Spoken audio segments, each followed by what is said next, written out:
The Dow is up 9%. The Nasdaq is soaring 23% this year. Unemployment is low, yet consumer sentiment has plummeted 23% since January. How is this possible? And more importantly, what happens when this disconnect finally corrects?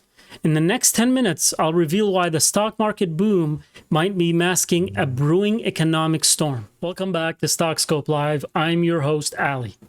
And if you're new here, we've been uncovering underreported stories in finance this whole week. And this is number 3, the wealth effect.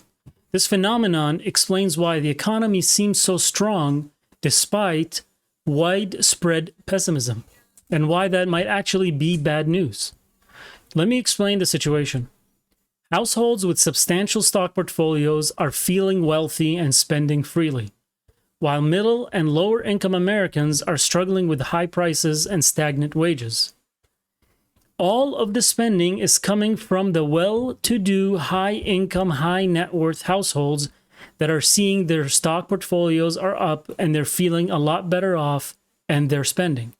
This creates an economy that appears healthy on the surface, but is built on an increasingly unstable foundation. All right, we're going to break this down in 3 key points. First, let's break down the numbers because they tell a fascinating and concerning story. According to recent data, households in the top income quintile, that's families making over $150,000 annually, control about 87% of all stock market wealth. When the market rises, these families feel wealthier and increase their spending on everything from luxury goods to home renovations. This spending boost shows up in economic data as strong consumer expenditure, which then gets reported as healthy economy. But here's the problem. The other 80% of Americans own very little stocks. For them, rising stock prices does not translate to increased wealth. The opposite. They're dealing with higher housing costs, elevated food prices, and wages that haven't kept the pace with inflation. The University of Michigan Sentiment Survey captures this perfectly. Overall sentiment has fallen 23% since the beginning of the year in January. And here's the kicker. Sentiment for consumers with large stock holdings is actually positive. We literally have 2 different economic experiencing happening at the same time. Point number 2, stock gains versus retail sales. The correlation between stock market gains and consumer spending has never been stronger, and that should worry you. Historically, consumer spending was driven by employment levels and wage growth.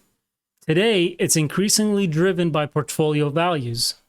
Consumer spending in August was stronger than expected, and income levels showed strength. But if you dig deeper, you'll find that big ticket purchases, furniture, appliance, luxury items, are being driven primarily by households with significant stock holdings. This creates a feedback loop. Rising stocks boost spending by wealthy people, which keeps economic data strong, which justifies higher stock valuation, which boosts spending further. It's a cycle that works beautifully until it doesn't. The danger is that this wealth effect is masking underlying economic weakness. Job growth has been slowing. Payroll growth holding below 100,000 for 4 consecutive months. Small businesses are struggling. Credit card delinquencies are rising among low-income households. These are classic recession warning signs, but they're being overwhelmed by the spending power of stock-wealthy households. So point number 3 is the risk scenario. What happens if the stock market corrects significantly? That's a $1 trillion question that keeps most economists up at night. If major indexes fell 20 to 30%, which historically happens every few years, the wealth effect would reverse rapidly. Households would suddenly feel poorer and cut back on spending dramatically. The world would reveal the underlying economic weakness that's currently being masked. We've seen this movie before. In 2000, the dot-com crash wiped out trillions in paper wealth. leading affluent households to slash spending and triggering a recession. In 2008, falling home values had a similar effect, but that time it hit middle-class wealth too. A 2025 scenario might be worse because wealth concentration is even higher now. The top 10% of households own 70% of all wealth, compared to 50% in the 90s. This means a stock market correction would have an outsized impact on spending that's currently keeping the economy afloat. Now, adding to the risk, many companies are already struggling with reduced demand outside of the AI sector. If AI spending slows or disappoints, and the wealth effect reverses simultaneously, we could see rapid economic contraction.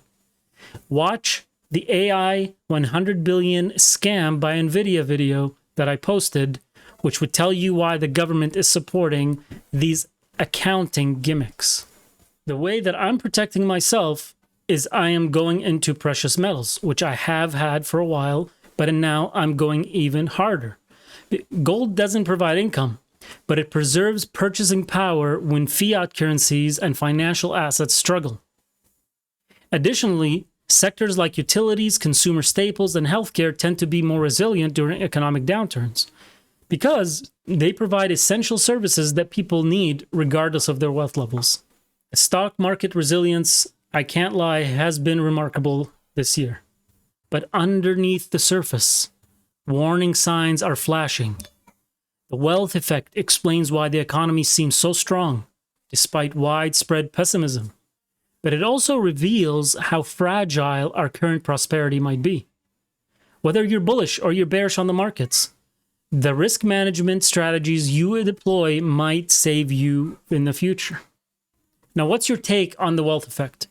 Are you feeling the benefits, or are you the camp that's struggling despite strong market performance? Please share your experiences in the comments below. I've put out 2 other videos that you need to watch: the $1 trillion margin debt crisis and the global dollar collapse. Make sure you check those out. Thank you so much for your support so far on this channel. I appreciate every comment and every like. Until next time, stay safe, stay diversified, and I'll catch you in the next video.